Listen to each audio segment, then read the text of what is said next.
L'amour de Dieu, vous avez bien compris, effectivement. Et pour se rappeler cet amour-là, et pour voir un petit peu, c'est pas un cours qu'on va faire aujourd'hui, c'est pas des cours qu'on fait, qu'on prend, mais Dieu nous instruit, malgré tout. Et chaque dimanche, ce n'est pas l'école, ce n'est pas la fac, c'est plus que ça. On sort toujours malgré tout avec une instruction, même des choses qu'on sait déjà, ou qu'on semble déjà connaître. On tire toujours une instruction. Donc soyez attentifs afin de retenir vraiment le nectar de la parole de Dieu, le nectar du message d'aujourd'hui. Merci mon Dieu pour ton Esprit Saint qui nous conduit dans ta parole et qui s'exprime à travers ton serviteur, qui s'est déjà exprimé à travers les frères et sœurs dans la louange, qu'il s'exprime encore en toute liberté au nom de Jésus-Christ à travers ta parole. Au nom de Jésus-Christ, Amen. Donc nous sommes dans Jérémie au chapitre 31. Jérémie au chapitre 31.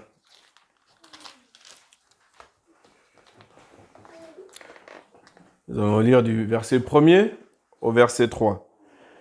Le prophète, donc Jérémie, verset 31. Et quand on lit Jérémie, on se rappelle qu'on est dans un temps où en fait les Juifs ont été déportés. La plupart des Juifs sont déportés et sont dans une terre étrangère. Donc on est dans une situation trouble. Et c'est dans ces temps-là, dans des temps donc qui ne sont pas des temps de paix, des temps tranquilles, eh bien en ce temps-là, dit l'Éternel, verset 1er, « Je serai le Dieu de toutes les familles d'Israël. » Ah là, la pensée de Dieu, le cœur de Dieu. « Je serai le Dieu de toutes les familles d'Israël. » Il rappelle ce qu'il avait déjà dit à Abraham depuis le commencement, qu'il allait bénir toutes les familles de la terre. Donc Dieu a son regard sur les familles. C'est aussi simple que ça. Maintenant, cette simplicité-là, il est bon de se la rappeler. Je suis concerné individuellement, mais comme je suis concerné individuellement, ma famille entière est concernée. Et je dois rappeler à mon âme, si elle, de temps en temps, elle désespère, si de temps en temps, elle est triste, ou si de temps en temps, elle se dit, mais ça fait quand même un petit moment que ça dure, cette histoire. Seigneur, fais quelque chose, ramène-le à toi, ramène-la à toi. On doit faire attention que le diable ne vienne pas mettre un poison dans nos pensées pour nous dire que, non mais lui ou elle, de toute façon, il n'est pas sauvé. Il ne va pas être sauvé. Non. Ça, il ne faut jamais se laisser persuader par l'ennemi de cette manière, jamais. Mais au contraire, reprendre le cœur de Dieu et la pensée originelle de Dieu qui dit « En ce temps-là, dit l'Éternel, je serai le Dieu de toutes les familles d'Israël, et ils seront mon peuple. » Donc Dieu veut être ton Dieu. Dieu veut être ton Dieu individuellement, mais Dieu veut être le Dieu de ta famille. Ainsi dit l'Éternel, le peuple des réchappés de l'épée a trouvé grâce dans les déserts. Dieu est un Dieu juste. Donc il y a eu des personnes du peuple qui ont été tuées par l'épée. Je vais faire une pause. La pensée originelle de Dieu, que toutes les familles soient bénies. Pas juste moi. Si moi je marche bien, je marche droit, c'est bien. Mais je dois toujours avoir à l'esprit le côté collectif de toutes les familles. Ma famille à moi, mais la famille de mon frère, la famille de ma sœur. Ok. Ça semble simple, mais c'est un rappel important que Dieu fait au peuple d'Israël en ce temps-là. C'est quelque chose qu'il a déjà dit à Abraham dès le départ. Il a dit en Abraham, à cause de la foi d'Abraham, à cause du fait qu'il a obéi, jusqu'à offrir Isaac sur l'autel. Eh bien, ce geste de foi-là, c'est le démarrage de la foi pour toutes les nations. Et dans le geste d'Abraham, toutes les familles, c'est à cause d'Abraham que toutes les familles de la terre qui croient aujourd'hui en Jésus-Christ, Abraham était comme la figure de Christ à travers Isaac, son fils. Eh bien, nous tous qui sommes là, de par le monde entier, à cause d'un seul homme, Abraham. Nous tous, nous sommes là à cause d'un seul homme, ou un seul Dieu, qui s'est fait homme, Jésus-Christ.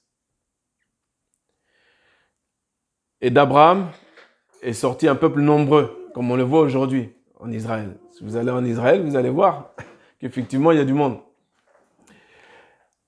Mais tous ne sont pas à Dieu.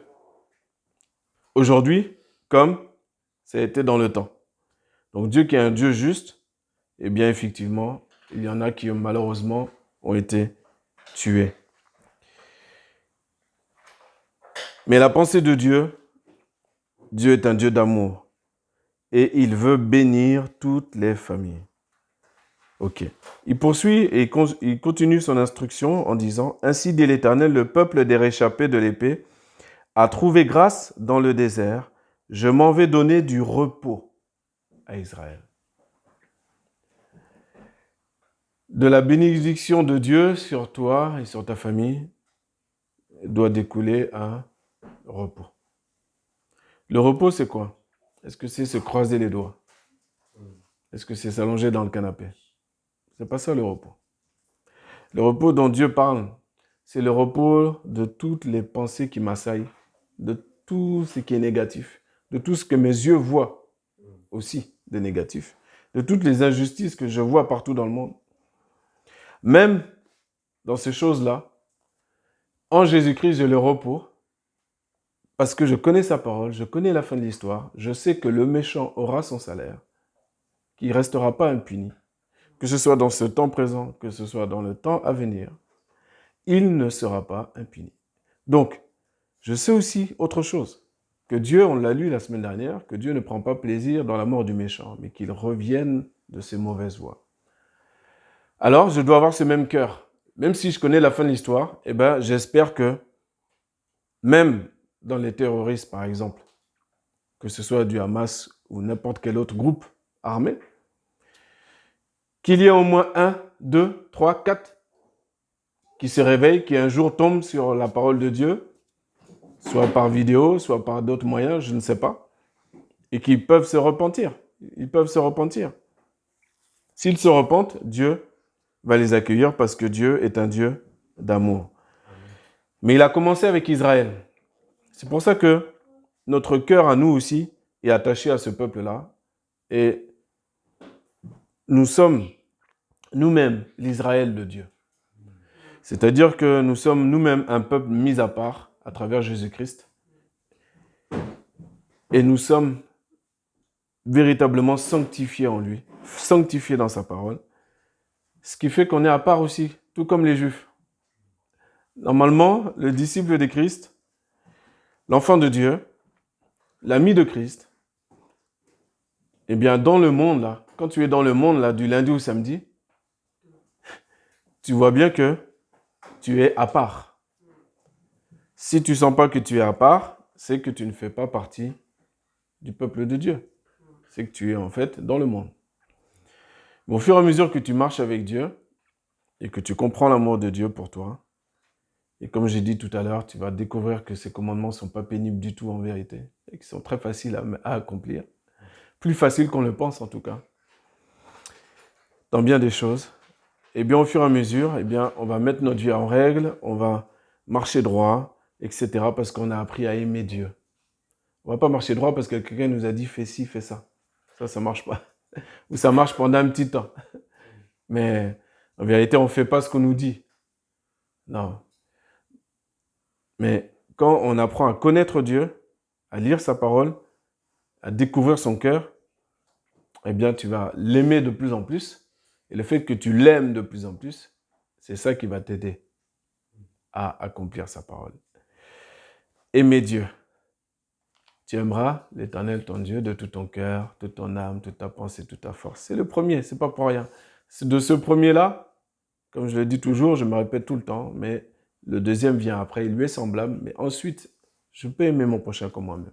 Mais si j'aime pas Dieu, si j'apprends pas à aimer Dieu de tout mon cœur, toute mon âme, toute ma force, toute ma pensée, par ma bouche et par mes actions, bien sûr. Je prouve que j'aime Dieu par mes actions. Mes actions valident ce que ma bouche dit. Voilà. C'est pour ça, ne soyez jamais impressionnés par... Ne jugez personne, ne soupçonnez pas le mal, mais ne soyez jamais impressionnés par quelqu'un qui a le nom de Dieu dans sa bouche toutes les 5 secondes ou toutes les minutes. Ça c'est pas difficile à avoir, un langage chrétien, entre guillemets. Nous devons être impressionnés pas parce que nous faisons, mais parce que nous sommes. C'est très différent. Ceux qui m'ont impressionné, les frères et sœurs en Jésus-Christ qui m'ont impressionné, ça n'a jamais été ce qu'ils font, pour ma part. Ça a été ce qu'ils sont. Et parce que tu es, mais tu fais, bien sûr. Donc ta manière de faire, d'agir est différente. Mais ceux qui ont appris très tôt, et il y en a, ils ont eu de la chance, ils ont appris très tôt à se laisser transformer par Dieu. Et donc du coup, c'est facile pour eux de faire les choses bien. Mieux que celui qui fait les choses par lui-même. Eh bien, ce sont des modèles merveilleux, des exemples à suivre. Et c'est ça le chemin que nous aussi, on doit suivre. Pourquoi? Eh bien, au verset 3, le Seigneur rappelle encore une fois. Il veut te donner du repos à tous égards. L'Éternel m'a apparu de loin. Verset 3. Je t'ai aimé d'un amour éternel. C'est pourquoi je t'attire avec bonté. Waouh. Voilà ce que Dieu te dit à toi individuellement. Je t'ai aimé d'un amour éternel. Donc, celui qui a oublié, Dieu lui rappelle. À titre individuel, je t'ai aimé. Peut-être que certains le savaient et ont oublié. Peut-être que certains ne savaient pas du tout. Et l'apprennent aujourd'hui. Qu'en fait, c'est que depuis le début, depuis même que je suis né, même avant ma naissance, Dieu m'a aimé. Tout ce qui est tiré de la parole de Dieu a un effet sur toi dans ta vie uniquement seulement si tu mets ta foi, si tu y crois. Si tu n'y crois pas,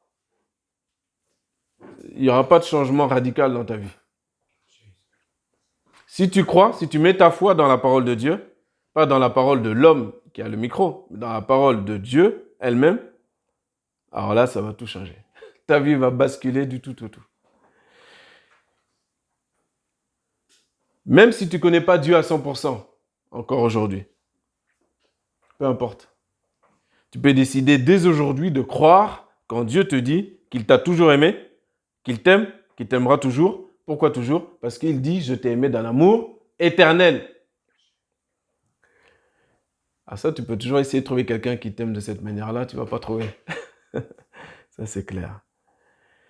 Et donc, Dieu a une intelligence qui est tellement élevée, a une manière de faire dans tous les livres de la Bible qui est magnifique. Il laisse toujours une instruction. Et donc là, la petite instruction, c'est de dire, c'est pourquoi je t'attire avec bonté. C'est pourquoi je t'attire avec bonté. Je ne t'attire pas avec des commandements, fais ci, fais ça, fais pas ci, fais pas ça. Non, comprends que c'est ma bonté. C'est la bonté de Dieu qui nous attire à lui. Et une fois qu'on est près de lui, eh bien, naturellement, on va savoir, parce que la loi de Dieu est dans notre cœur, tu vas savoir si tu es proche de lui, automatiquement, même sans penser, il y a des choses que tu ne vas plus dire, que tu ne vas plus faire. Ça va être facile. Plus on est proche de Dieu, plus c'est facile. Plus on est éloigné, plus c'est difficile. Et c'est ce qui arrive au peuple d'Israël. Du temps où il s'est éloigné, pour revenir, ça a été très dur. Quand tu prends du temps, quand tu t'éloignes très très loin, eh bien pour revenir, c'est difficile. C'est difficile. C'est pour ça que Dieu nous laisse cette phrase-là. Au verset 3, il dit quoi? Il dit « L'Éternel m'est apparu de loin » à Jérémie. Instruction. Encore une fois. L'Éternel m'est apparu de loin. La parole de Dieu ne dit pas « L'Éternel m'a apparu ».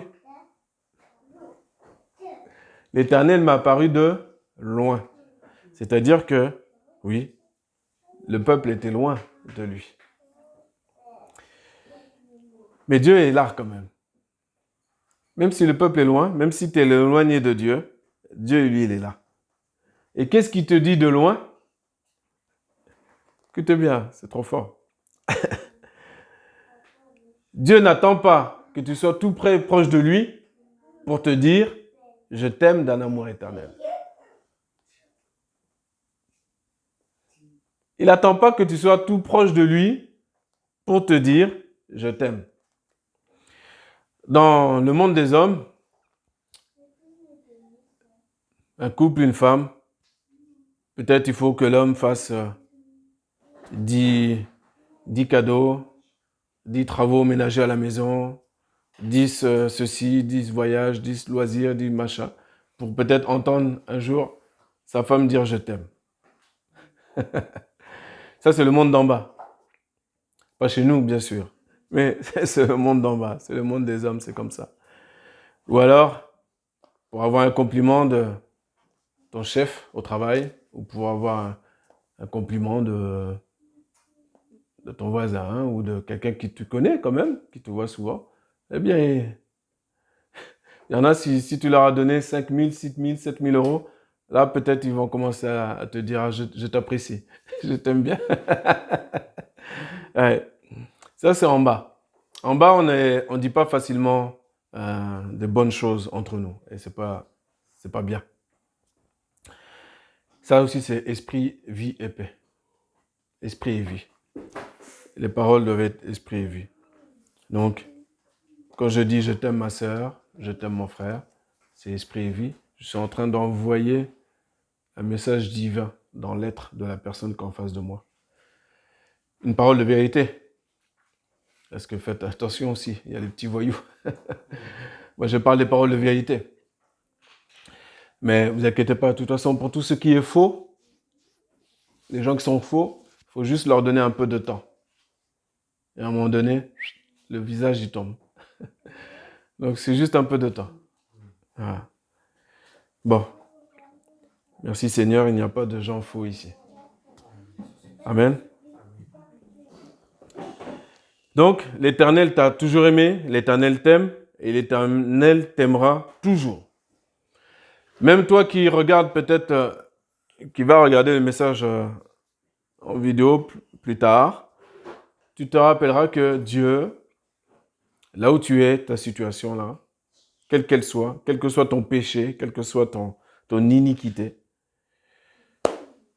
Dieu t'aime. Parce qu'il t'aime, relève-toi et reviens à lui. Par contre, reviens à lui de tout ton cœur. C'est-à-dire, il ne faut pas déchirer comme à l'époque les Juifs faisaient, ils déchiraient leurs vêtements, ils se mettaient dans la cendre. Mais un jour, l'Éternel a dit, revenez à moi de tout votre cœur, mais déchirez vos cœurs et non vos vêtements. C'est-à-dire, revenez à moi avec sincérité. Et pas comme pour montrer aux hommes que vous revenez à moi. L'Éternel t'attire avec bonté. Amen. Et Dieu poursuit, pour finir, la deuxième partie et dernière partie du message. Il va appuyer le clou pour que tu ne puisses pas dire oh, j'entends toujours Dieu est amour, Dieu m'aime, tout ça, c'est bon, j'ai compris maintenant. Oui, mais en vérité, souvent on n'a pas compris comme il faut comprendre. Et on n'est pas consommé dans cet amour de Dieu-là. En vérité, souvent on ne sait pas à quel point Dieu nous aime. Et quand tu considères à quel point Dieu t'aime, alors toi-même, l'amour envers ton prochain, tu vas voir qu'il va évoluer. Tu vas être plus patient avec certains, ça va évoluer. Ça va évoluer. Allez, dernière partie, à partir du verset 31 à 37. Dieu fait un serment qui est très très fort.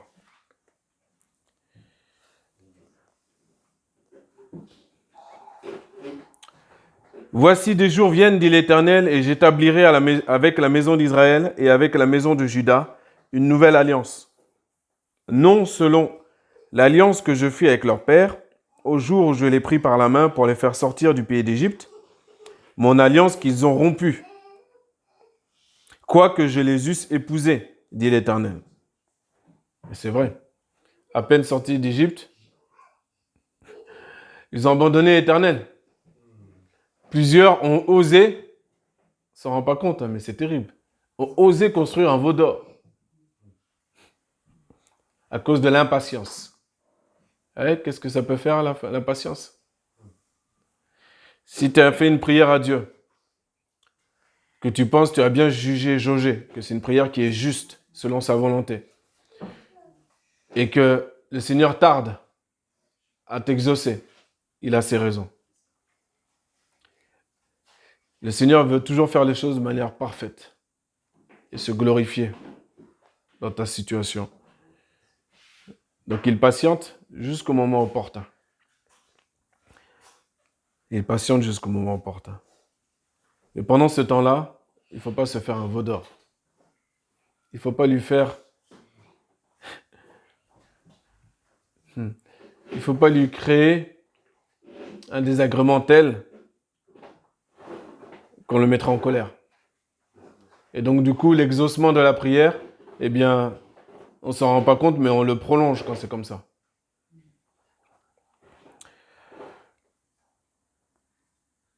Verset 33, « Car c'est ici l'alliance que j'établirai avec la maison d'Israël après ces jours-là, dit l'Éternel. Je mettrai ma loi au-dedans d'eux. » Donc là encore, il révèle ce qu'il a toujours voulu, en fait, depuis le départ. « Je mettrai ma loi au-dedans d'eux et je l'écrirai sur leur cœur. Et je serai leur Dieu et ils seront mon peuple. » Avant de poursuivre, vous vous rappelez que la loi de Dieu, les premières lois de Dieu, les 10 paroles, ont été écrites sur des tables de pierre. De ces tables de pierre, quand le peuple lisait ces tables de pierre, ou entendait ce que Moïse en disait, ces lois-là qui étaient écrites sur de la pierre devaient pénétrer l'esprit et le cœur du peuple pour accomplir. De la même manière, nous avons des Bibles à la maison. L'effet que la Bible doit avoir à la maison, quand on l'ouvre, quand on la lit, c'est que la loi de Dieu soit inscrite dans nos cœurs, dans notre esprit. Sinon, on en est toujours comme à l'Ancien Testament, on a des Bibles, mais c'est comme si on avait les tables de Moïse aussi. Mais ça ne va pas dans notre cœur. Il faut être vigilant. Alors l'Éternel dit, je mettrai ma loi dedans d'eux et je l'écrirai sur leur cœur, et je serai leur Dieu et ils seront mon peuple. Et ils n'enseigneront plus chacun son prochain et chacun son frère, disant, connaissez l'Éternel, car ils me connaîtront tous, depuis le petit d'entre eux jusqu'au grand, dit l'Éternel, car je pardonnerai leur iniquité. Et je ne me souviendrai plus de leur péché. Tu vois le cœur de Dieu? L'amour de Dieu surpasse toujours. Dieu est juste, donc il y en a qui tombent. Ceux qui ne veulent pas revenir, c'est comme ça. Mais l'amour de Dieu, c'est ce qui domine Dieu, entre guillemets, ce qui domine dans son esprit, ce qui domine dans son caractère, dans ce qu'il est, c'est l'amour. C'est l'amour. Sinon, il y a longtemps qu'il aurait détruit le monde. Il n'aurait même pas mis d'avertissement avec l'arc-en-ciel pour se rappeler à lui-même, comme pour se rappeler à lui-même qu'il ne va plus détruire la terre comme avant. Mais Dieu aime. Il veut qu'on soit à lui et il veut lui-même être à nous. Ils seront mon peuple et je serai leur Dieu. C'est merveilleux. De la même manière, tu dis à ta femme, c'est ma femme. Et la femme dit, c'est mon mari. Il y a un attachement qui est fort. Ou comme un père avec son fils. Petit garçon avec son père. Il est avec d'autres garçons de l'école. Lui, c'est mon père. Il vient à l'école.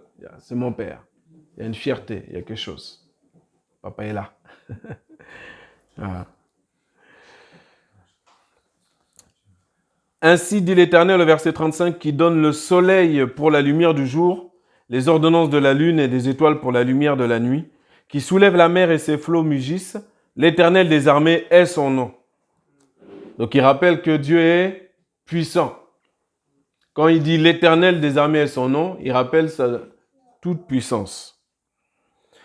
Si jamais ces ordonnances s'en vont de devant moi, dit l'Éternel, la semence d'Israël cessera aussi d'être une nation devant moi pour toujours.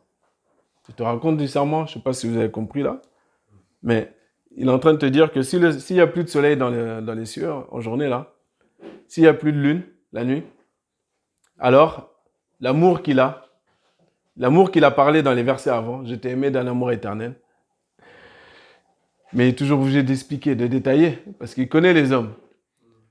Il y en a qui croient tout de suite, t'en as c'est un peu plus long, et t'en as il faut leur rappeler, leur réexpliquer. C'est comme à l'école, quelque part.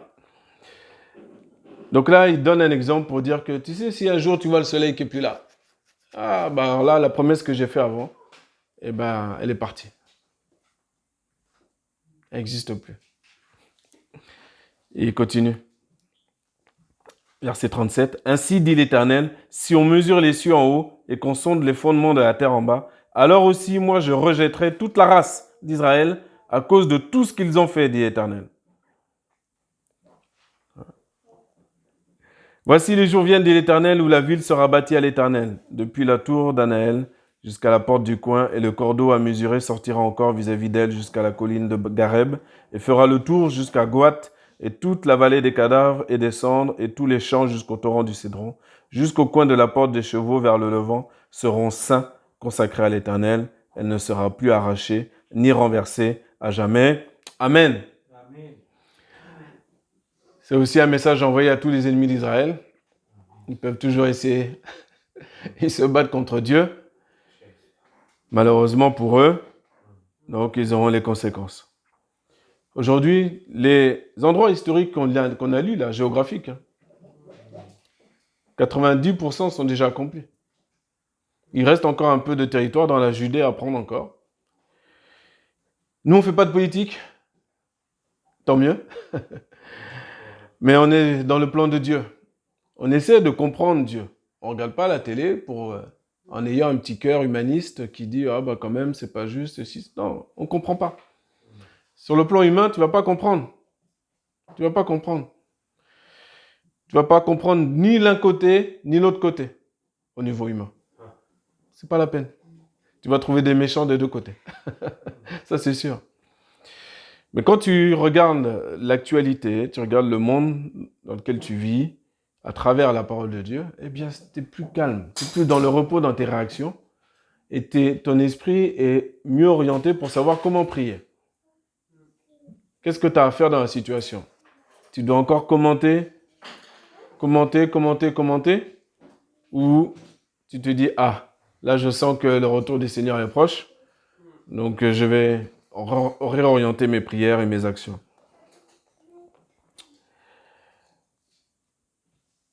Donc, le deuxième rappel qu'il fait, c'est que si jamais tu arrives, vous avez des mètres chez vous, je ne sais pas, pour mesurer, ou d'autres, ou des lasers, il y a des lasers aussi pour mesurer dans le bâtiment, on utilise des lasers. Ben, si quelqu'un arrive à mesurer les cieux, eh bien, alors, l'alliance de l'Éternel ne sera plus. Donc là, il faut se lever tôt pour mesurer les cieux. Bien sûr que personne ne va réussir à mesurer les cieux. Bien sûr que le soleil et la lune seront toujours au même endroit. Pourquoi? Parce que Dieu le dit déjà dans les psaumes. Oui. La terre telle qu'il l'a fait, le système tel qu'il l'a créé, subsistera. Jusqu'au dernier jour, en tout cas.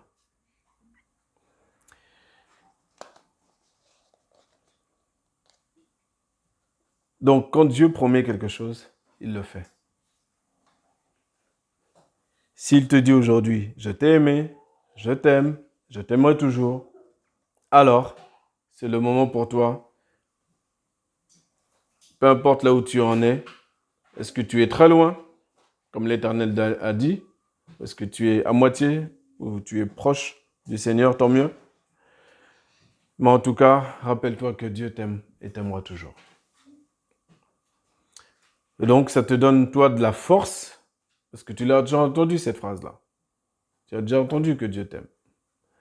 Maintenant, c'est comment l'entendre. Pourquoi le réentendre encore? Pour comprendre que ça doit te donner la force nécessaire. Chaque jour, de toi-même aussi maintenant, commencer par tes actions, par tes pensées, à aimer ton Dieu et à revenir plus proche de lui. Parce que Dieu t'aime et c'est ce qu'il veut. Il veut être avec toi. Il veut être avec moi. Il veut être dans ta maison. Il veut bénir les familles. Il veut que du bien. Par le même prophète, il dira dans ses 30 troubles, j'ai des projets de paix pour toi, des projets de paix et non de malheur. Des projets de paix. Ce pas des projets de malheur qui sont devant toi, c'est des projets de paix. Donc regarde pas à ce qui est aujourd'hui, mais moi je t'annonce déjà ce qui sera demain. Des projets de paix et non de malheur. Le Seigneur sait pourquoi il a voulu faire ce rappel aujourd'hui. Gloire à Dieu. C'est un rappel important parce que on ne doit pas être des enfants de Dieu comme des adolescents décervelés ou comme des jeunes qui n'ont pas d'éducation. Non.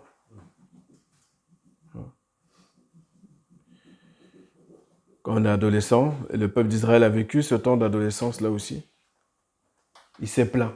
En adolescent, on se plaint. On se plaint, on a tout ce qu'il faut.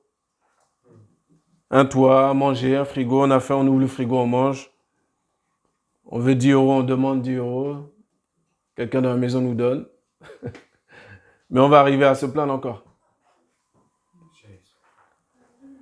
Ça, c'est l'adolescence. Quand on nous dit « fais ceci, c'est pour ton bien », eh ben, l'adolescent, il va toujours discuter. Pourquoi? Oui, mais pourquoi? Oui, mais ceci, oui, mais cela. Ça, c'est l'adolescent. Ouais. Et il y a un temps maintenant qu'il faut arriver, c'est un temps de maturité, d'adulte en Christ. Vous savez, c'est quoi ce temps d'adulte en Christ? Si vous me donnez 5 minutes, je peux vous donner en 5 minutes ce que signifie la maturité en Christ. Est-ce que vous me donnez 5 minutes? Oui? Vous me dites, hein? Oui. C'est pas... Ok, c'est bon. Allez, 5 minutes. Vous allez voir. Vous allez voir qu'on lit la Bible, mais faut toujours demander à Dieu qu'il renouvelle notre intelligence, qu'il nous régénère. C'est très important. Très important. Sa parole est plus importante que si un malade est là, je prie pour lui, il est guéri. C'est bien, c'est pas mauvais. Mais la parole de Dieu, c'est plus important. Comprendre et être collé à la parole de Dieu, c'est plus important. D'ailleurs, c'est dans la parole de Dieu qu'on dit de prier pour les malades hein, et qu'ils soient guéris. Il n'y a pas de problème. Chasser les démons, tout ça, il n'y a pas de souci. Mais selon ton niveau de maturité, tu vas aimer plutôt démontrer la puissance de Dieu en chassant les démons, en guérissant les malades, plutôt que d'aimer ton Dieu en vérité, et être un amoureux de Dieu. Et ça, c'est le temps long qui démontre ton amour pour lui. Alors voici, il me reste 2 minutes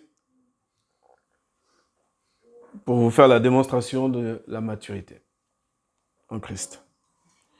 Et je reprendrai, et je déborderai un peu, c'est pas grave, je reprendrai une phrase que j'ai dit il y a 3-4 dimanches, on était à passer. Je ne sais pas si vous vous rappelez. J'ai dit quelque chose qui a j'aime bien parfois aussi un petit peu choquer les esprits, entre guillemets. Mais j'ai rappelé cette phrase-là qu'on entend souvent dans notre milieu évangélique.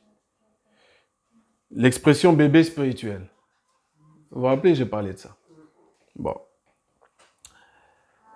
Et j'ai dit que c'est une expression qui est fausse.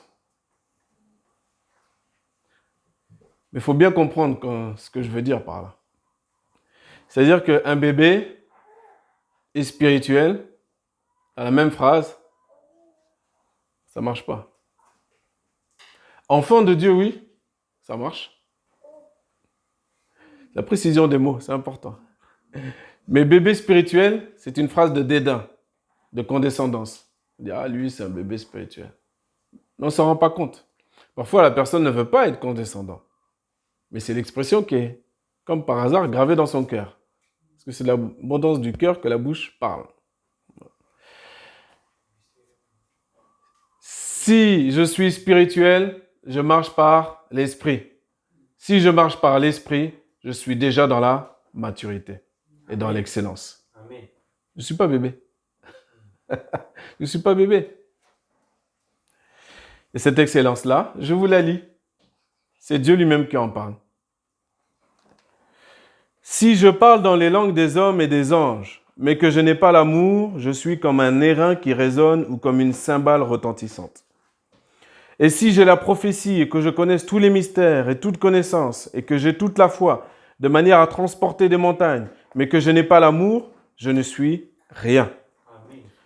Et quand je distribuerai en aliments tous mes biens et que je livrerai mon corps afin que je fusse brûlé, mais que je n'ai pas l'amour, cela ne me profite de rien. L'amour use de longanimité. La longanimité, c'est la très grande patience. Il est plein de bonté. L'amour n'est pas envieux. N'enviez personne. Je vous en supplie, n'enviez personne. L'amour ne se vante pas. Il ne s'enfle pas d'orgueil. Il n'agit pas avec inconvenance. Il ne cherche pas son propre intérêt. Il ne s'irrite pas. Il n'impute pas le mal. Il ne se réjouit pas de l'injustice, mais se réjouit avec la vérité. Waouh, déjà c'est fort là. C'est vrai qu'à ce niveau-là, et c'est pas fini. Vous savez que c'est pas fini. Il supporte tout, croit tout, espère tout, endure tout. Ça c'est Dieu, on l'a vu tout à l'heure. Son peuple a fait un veau d'or, son peuple est parti à gauche, il lui a dit va à droite, il part à gauche. Son peuple le premier qu'il a choisi pour nous éclairer, nous, les nations, après par la suite, a fait plein de zigzags. Et qu'est-ce qu'il dit à ce peuple-là? De loin, l'Éternel m'a apparu, je t'ai aimé d'un amour éternel. Tu vois le niveau de ton Dieu. Il endure tout. Dieu n'est pas un donneur de leçons. Il ne donne pas des leçons. Dieu est. Donc quand il parle, tout est garanti, tout est carré. L'amour ne périt jamais. Il aurait pu dire, bon, c'est bon, ça suffit maintenant ce peuple-là. Il me fatigue la tête. Hop, terminé, j'en prends un autre, je vais en Chine. Oui, il peut, pourquoi pas. Pourquoi pas. Or, y a-t-il des prophéties? Elles auront leur fin. Y a-t-il des langues? Elles cesseront. Y a-t-il de la connaissance? Elle aura sa fin. Ne soyez pas impressionné par quelqu'un qui a de la connaissance. Ne soyez pas impressionné du tout. C'est pas mauvais, mais ne soyez pas impressionné du tout. Et ne vous mettez pas en dessous de ces personnes-là. Pas du tout. Car nous connaissons en partie. Même celui qui est très avancé dans la connaissance de son Dieu, de la parole, qui marche avec son Dieu, etc., il connaît en partie. Mais quand ce qui est parfait, Jésus-Christ, sera venu, ce qui est en partie aura sa fin. Et voilà maintenant l'explication du CQFD de la maturité. Écoutez bien. Quand j'étais enfant, je parlais comme un enfant. Je pensais comme un enfant. Je raisonnais comme un enfant. Quand je suis devenu homme, j'en ai fini avec ce qui était de l'enfant. Voici la définition de la maturité spirituelle. Ce n'est pas que les gens prophétisent, que les gens parlent en langue, que les gens guérissent des malades, que les gens chassent des démons, que les gens aient de la connaissance. C'est pas ça la maturité spirituelle. La maturité spirituelle, c'est quelqu'un qui est rempli d'amour. L'amour selon la définition dont j'ai lue auparavant. Voilà la maturité spirituelle. Donc si je marche par l'esprit, je vais accomplir tous ces versets-là et je ne suis plus bébé. Je ne suis pas bébé. Il précise quand même, car nous voyons maintenant au travers d'un verre, obscurément, mais alors face à face, maintenant je connais en partie, mais alors je connaîtrai à fond, comme aussi j'ai été connu. Nous-mêmes, on ne se connaît pas soi-même, mais Dieu va nous montrer ce que nous sommes véritablement. Il viendra ce jour-là. Or, maintenant, ces trois choses demeurent. La foi, ça c'est important. L'espérance, très important également. Si on t'enlève l'espérance, c'est compliqué, tu vas finir à l'hôpital psychiatrique. La foi, l'espérance, l'amour. Mais la plus grande de ces choses, c'est l'amour. C'est là le haut niveau de la maturité spirituelle. C'est l'amour. Vous pourrez lire le chapitre suivant. Et il y a toujours, à travers l'apôtre Paul, qui suit son Dieu, qui est conduit par l'Esprit de Dieu. Donc il va toujours détailler, expliquer. On a besoin de ça. Et c'est intelligent, c'est intelligemment fait, le fait que Dieu nous laisse la Bible de cette manière-là, pour qu'on soit comme obligé aussi de rechercher sa face, de rechercher les explications. Et en fait, quand tu fais ça, c'est que tu es en train de passer du temps avec ton Dieu. Tu n'es pas en train de chercher à devenir plus intelligent et tout connaître, mais tu passes du temps avec ton Dieu. En passant du temps avec ton Dieu, tu vas commencer et recommencer à le redécouvrir et à l'aimer de plus en plus. Et ça, ça c'est le haut niveau de la maturité spirituelle. Donc encore une fois, ne vous laissez impressionner par personne. Il y en a un seul qu'on doit admirer, c'est Jésus-Christ. Amen. Ça c'est très clair. Amen. C'est très clair. Nous, on doit se rappeler de temps en temps il faut qu'on se dise de bonnes choses. C'est important de dire de bonnes choses. On se fait des compliments, on se dit des paroles vraies. C'est bien. Mais l'admiration, n'oubliez jamais. C'est pour Jésus. C'est pour Jésus. Amen. Amen. Gloire à Dieu.